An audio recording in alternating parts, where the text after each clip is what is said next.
अनंतकोटी ब्रह्मांड नायक राजाधिराज सच्चिदानंद सद्गुरु श्री ब्रह्मचैतन्य महाराज की जय।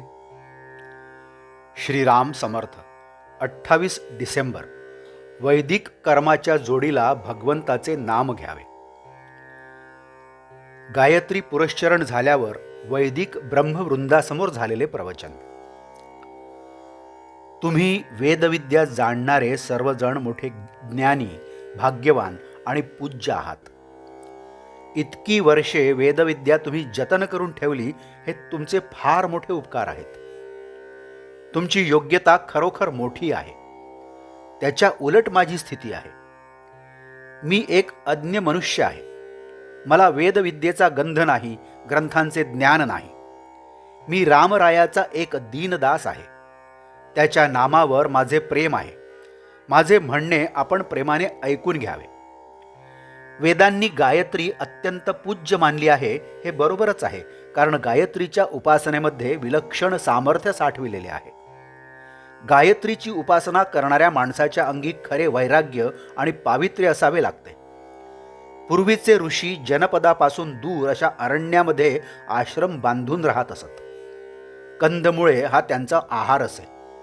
इंद्रिय संयम हा त्यांचा मुख्य आचार असे। सत्य हेच त्यांच्या वाणीचे भूषण असे। काम, क्रोध आणि लोभ जिंकलेले विरागी ऋषी ही गायत्रीची उपासना करायला खरी योग्य माणसे होती। परंतु आता काळ पालटला आहे।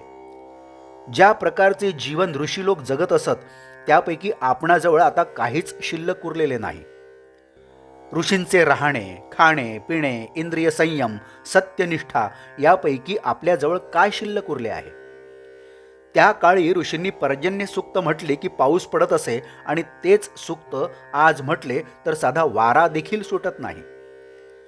ऋषींच्या अंगी तपश्चर्येचे सामर्थ्य होते, म्हणून त्यांच्या आशीर्वादाला जशी किंमत होती, तशी त्यांच्या शापाला देखील होती। जीवनाबद्दल पूर्वी असणारी निष्ठा आज बदलली आहे। सध्या परिस्थिती अशी आहे की वैदिक कर्मावरची श्रद्धा लोकांमध्ये पूर्ववत राहिलेली नाही, आणि वैदिक कर्मे यथासांग घडणे कठीण होऊन बसले आहे। अशा स्थितीत आपल्याला शक्य आहे तितके वैदिक कर्म करावे, परंतु चित्तशुद्धी होण्यासाठी त्यावर पूर्णपणे विसंबून न राहता त्या कर्माच्या जोडीला भगवंताचे नाम घ्यावे। सध्याच्या परिस्थितीत संयमाची बंधने सुटत चालली, म्हणून संतांनी कळवळून नाम घ्या असे सांगितले। नाम हे आगंतुक नाही। आदी नारायणाने वेद सांगण्याच्या वेळी जो ओमचा ध्वनी केला ते नाम होय। म्हणून आपणा सर्वांना माझी विनंती अशी आहे की आपण नाम घेत जावे। किंबहुना आपण नाम घेतले तरच वेदांचा खरा अर्थ कळेल, अशी माझी खात्री आहे। आजचे बोधवाक्य। वैदिक कर्मांना आहाराविहाराची बंधने आहेत, भगवंताच्या नामाला ती नाहीत। जानकी जीवन स्मरण। जय जय राम। नमस्कार। मराठी आणि हिंदीतून रोजची श्री महाराजांची प्रवचने आपण ऐकत आहातच, परंतु कृपया चॅनलला भेट द्या आणि प्लेलिस्ट बघा। मराठी अथवा हिंदी प्रवचने आपण आपल्या सुविधेप्रमाणे सुद्धा ऐकू शकता।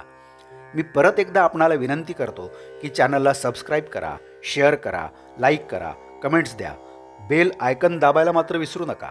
धन्यवाद। जय जय श्रीराम।